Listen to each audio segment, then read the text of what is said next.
আজিৰ প্ৰথমটো গুৰুত্বপূৰ্ণ খবৰ দিবলৈ আছে আপোনালোকক। প্ৰথমটো খবৰ আহি পৰিছে নিযুত মইনা আঁচনিৰ পৰা যুৱকক 1 লাখ টকাকৈ দিয়ালৈকে কেবিনেটত বৈঠকত আৰু কি গুৰুত্বপূৰ্ণ সিদ্ধান্ত গ্ৰহণ কৰিলে সবিশেষ আমাৰ এই প্ৰতিবেদন। লোকসভা নিৰ্বাচনৰ পিছতে ৰাজ্য চৰকাৰৰ গুৰুত্বপূৰ্ণ কেবিনেট বৈঠক। কেবিনেট বৈঠকৰ পিছতে জনতা ভৱনত মুখ্যমন্ত্ৰী ডক্টৰ হিমন্ত বিশ্ব শৰ্মাৰ সংবাদমেল। লোকসভা নিৰ্বাচনৰ পিছতে ৰাজ্য চৰকাৰৰ গুৰুত্বপূৰ্ণ কেবিনেট বৈঠক। কেবিনেট বৈঠকৰ পিছতে জনতা ভৱনত মুখ্যমন্ত্ৰী ডক্টৰ হিমন্ত বিশ্ব শৰ্মাৰ সংবাদমেল। নৱেম্বৰ মাহত ৰাজ্যত পঞ্চায়ত নিৰ্বাচন। এতিয়াৰ পৰা পঞ্চায়ত আৰু উন্নয়ন খণ্ড দুটা বিধানসভা সমষ্টিত নাথাকিব। পঞ্চায়ত নিৰ্বাচনৰ পূৰ্বে পঞ্চায়ত, আঞ্চলিক পঞ্চায়ত, জিলা পৰিষদ পুনৰ নিৰ্ধাৰণ হ'ব। ৰাজ্যত অক্টোবৰত পঞ্চায়ত নিৰ্বাচনৰ অধিসূচনা জাৰি হ'ব। ৰাজ্যত নতুনকৈ উন্নয়ন খণ্ডসমূহ পুনৰ নিৰ্ধাৰণ কৰা হ'ব। আগষ্ট মাহত শেষ হ'ব পুনৰ নিৰ্ধাৰণৰ কাম। অক্টোবৰত তালিকা প্ৰকাশ পাব ভোটাৰ তালিকা। ইপিনে অৰুণোদয় আঁচনি আমি সৰ্বাধিক পঞ্চায়ত দিয়াৰ বাবে চেষ্টা কৰিছোঁ। তাৰ বাবে কিমান মানুহ এই আঁচনিত আনিব লাগিব, কিমান টকা ব্যয় কৰিব লাগিব, সেই সকলো দিশ চোৱা চিতাৰ বাবে বিত্তমন্ত্ৰী অজন্তা নেওগ, মন্ত্ৰী ডক্টৰ ৰণোজ পেগু, মন্ত্ৰী বিমল বৰা, মন্ত্ৰী কেশৱ মহন্ত, ৰঞ্জিত দাসৰ নেতৃত্বত এখন কেবিনেট উপকমিটি গঠন কৰা হৈছে। কেবিনেটত চাব কমিটিয়ে অহা এমাহৰ ভিতৰত আমাক পৰামৰ্শ দিব। গোটেই আঁচনিখনৰ বাবে এটা ধাৰণা দিবলৈ এই চাব কমিটি গঠন কৰা হৈছে। ইপিনে চৰাইদেউ বিশ্ব ঐতিহ্য কৰাৰ ক্ষেত্ৰত গুৰুত্বপূৰ্ণ সিদ্ধান্ত। ইউনেস্কোৰ সদস্য ৰাষ্ট্ৰৰ প্ৰতিনিধিক সাক্ষাৎ কৰা সিদ্ধান্ত। নিযুত মইনা আঁচনিৰ ক্ষেত্ৰত বিশেষ সিদ্ধান্ত গ্ৰহণ কেবিনেটত। 15 আগষ্টত নিযুত মইনা আঁচনিৰ শুভাৰম্ভ। নিযুত মইনা আঁচনিক লৈ মন্ত্ৰী চন্দ্ৰমোহন পাটোৱাৰী আৰু ৰণোজ পেগু মন্ত্ৰী গঠন কৰা হয়। নিযুত মইনা আঁচনিৰ মতে ছাত্ৰীক দিয়া হ'ব 10,000 টকা। 7 দিনৰ ভিতৰত 2 মন্ত্ৰীয়ে দিব প্ৰতিবেদন। ইপিনে নতুন মাইক্ৰ ফাইনেন্সৰ আঁচনি আগষ্ট মাহত মুকলি হ'ব। ৰাজ্যৰ 15 লাখ ব্যক্তিক নতুনকৈ ৰেচন কাৰ্ডৰ ব্যৱস্থা। ছেপ্টেম্বৰত 30,000 যুৱকক দিয়া হ'ব 1 লাখকৈ টকা। মুখ্যমন্ত্ৰীয়ে লগতে কয় যে ৰাজ্যৰ বান পৰিস্থিতি সম্পৰ্কত আলোচনা কৰা হৈছে। মথাউৰি নিৰ্মাণৰ বাবে জলসম্পদৰ পৰা বিচাৰিছে ৰিপৰ্ট। মথাউৰিৰ বাবে কিমান পুঁজি লাগিব তাক উল্লেখৰ নিৰ্দেশ। ক্ষুদ্ৰ উদ্যোগৰ বাবে প্ৰথমে দিয়া হ'ব 1 লাখকৈ টকা। অভিভাৱক মন্ত্ৰীসকলক বানপীড়িত এলেকালৈ যোৱাৰ নিৰ্দেশ প্ৰদান কৰা হৈছে। যিকোনো পৰিস্থিতিত যাবৰ বাবে নিৰ্দেশ প্ৰদান কৰা হৈছে। ইপিনে বৃদ্ধি পালে কংগ্ৰেছৰ আসনৰ সংখ্যা। ফলাফলৰ পাছতে কংগ্ৰেছত যোগ দিলে নৱনিৰ্বাচিত সাংসদে। চেঞ্চুৰী চলে কংগ্ৰেছৰ আসনৰ সংখ্যাই। নিৰ্দলীয় সাংসদৰ বিজয়ৰ পাছতে কংগ্ৰেছত যোগ দিয়াৰ সিদ্ধান্ত। চৰকাৰ গঠনৰ পূৰ্বে কংগ্ৰেছলৈ আহিল ভাল খবৰ। লোকসভাত 100লৈ বৃদ্ধি পালে কংগ্ৰেছৰ সাংসদৰ।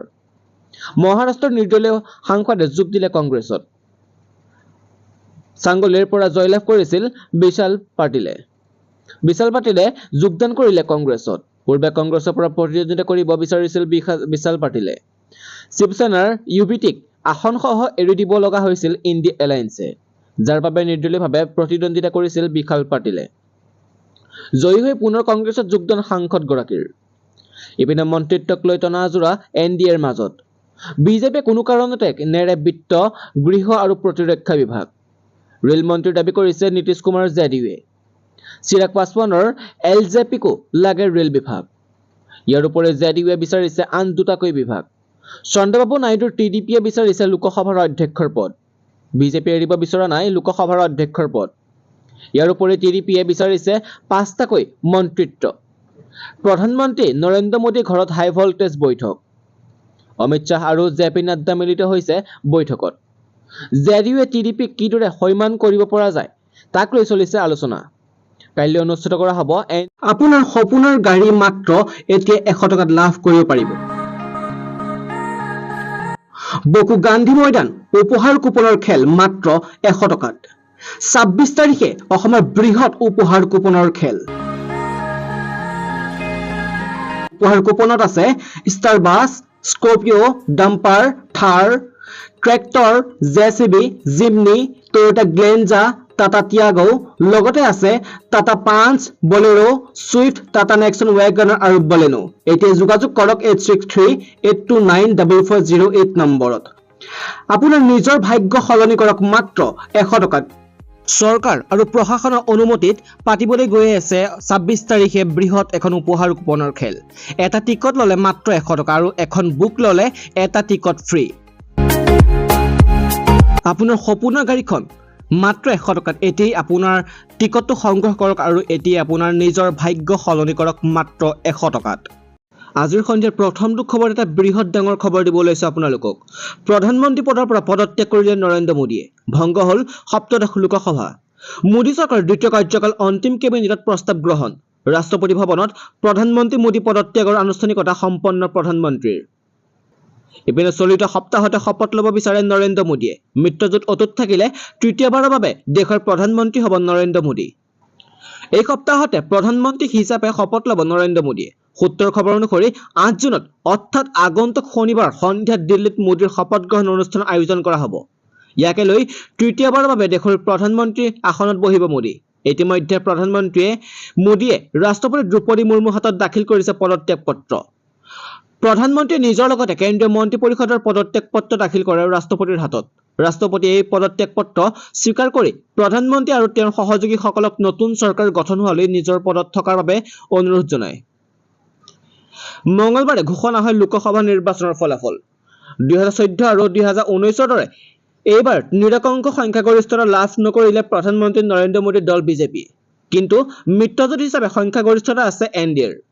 545খন আসনৰ 2খন মনোনীত আসনসহ লোকসভাত সংখ্যাগৰিষ্ঠতাৰ বাবে প্ৰয়োজন 273খন।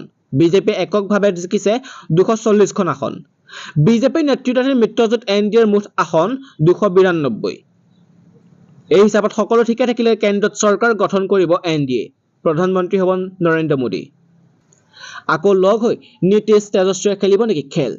একেখন বিমানতে দিল্লীলৈ ৰাওনা এনডিএ আৰু ইণ্ডিয়াৰ শিবিৰত সমানে টেনচন। লোকসভা নিৰ্বাচনত বিহাৰৰ 40খন আসনৰ ভিতৰত আসনত এনডিএ জয়লাভ কৰিছে। আনহাতে মুখ্যমন্ত্ৰী নীতিশ কুমাৰ দলে জেডিইউৱে 12খন আসনত সফলতা লাভ কৰিছে। ইফালে লোকসভা নিৰ্বাচনৰ ফলাফলৰ পিছতে এনডিএৰ বৈঠকত অংশগ্ৰহণ কৰিবলৈ দিল্লীলৈ গৈছে নীতিশ কুমাৰ। মঙলবাৰে ঘোষণা কৰা 2024 চনৰ লোকসভা নিৰ্বাচনত বিহাৰৰ 40খন আসনৰ ভিতৰত 30খন আসনত এনডিএ জয়লাভ কৰিছে। আনহাতে মুখ্যমন্ত্ৰী নীতিশ কুমাৰ দল জেডিইউৱে 12খন আসনত সফলতা লাভ কৰিছে। ইফালে লোকসভা নিৰ্বাচনৰ ফলাফলৰ পিছতে এনডিএৰ বৈঠকত অংশগ্ৰহণ কৰিবলৈ দিল্লীলৈ গৈ আছে নীতিশ কুমাৰ। উল্লেখযোগ্য যে আটাইতকৈ গুৰুত্বপূৰ্ণ কথাটো হ'ল পাটনাৰ পৰা ভিস্তাৰাৰ UK718 একেখন বিমানেৰে দিল্লীলৈ ৰাওনা হৈছে নীতিশ কুমাৰ আৰু তেজস্বী যাদৱ।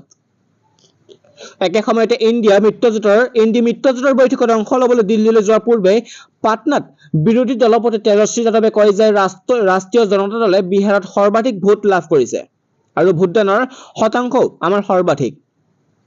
আমি আসনসমূহ বৃদ্ধি পাইছো। আপোনালোকে দেখিছে যে একেটা ভোটদানৰ ফলাফলত বিজেপি সংখ্যাগৰিষ্ঠতাৰ পৰা বহু দূৰত। বিজেপিৰ একক সংখ্যাগৰিষ্ঠতা নাই আৰু বিজেপি জনসাধাৰণ নিৰ্ভৰশীল হৈ পৰিছে। আজি বিহাৰ কিংমেকাৰ হিচাপে আত্মপ্ৰকাশ কৰিছে। খবৰ অনুসৰি এনডিএ আৰু ইণ্ডি মিত্ৰজোঁটৰ বৈঠকত অংশগ্ৰহণ কৰিবলৈ ভিস্তাৰ বিমান UK718ত পুৱা 10:40 দিল্লীলৈ গৈছে নীতিশ কুমাৰ আৰু তেজস্বী যাদৱ। দৰাচলতে লোকসভা নিৰ্বাচনৰ ফলাফলৰ পিছতে দেশৰ লগতে বিহাৰৰ ৰাজনীতিতো বহু প্ৰচেষ্টা আৰম্ভ হৈছে। নিৰ্বাচনৰ ফলাফল অহা সংখ্যাগৰিষ্ঠতা সম্পৰ্কে পৰিসংখ্যা যিদৰে সলনি হৈছে, বিহাৰৰ পৰা নীতিশ কুমাৰ চাহিদা বহু পৰিমাণে বৃদ্ধি পাইছে। কোন হ'ব দেশৰ পৰৱৰ্তী প্ৰধানমন্ত্ৰী?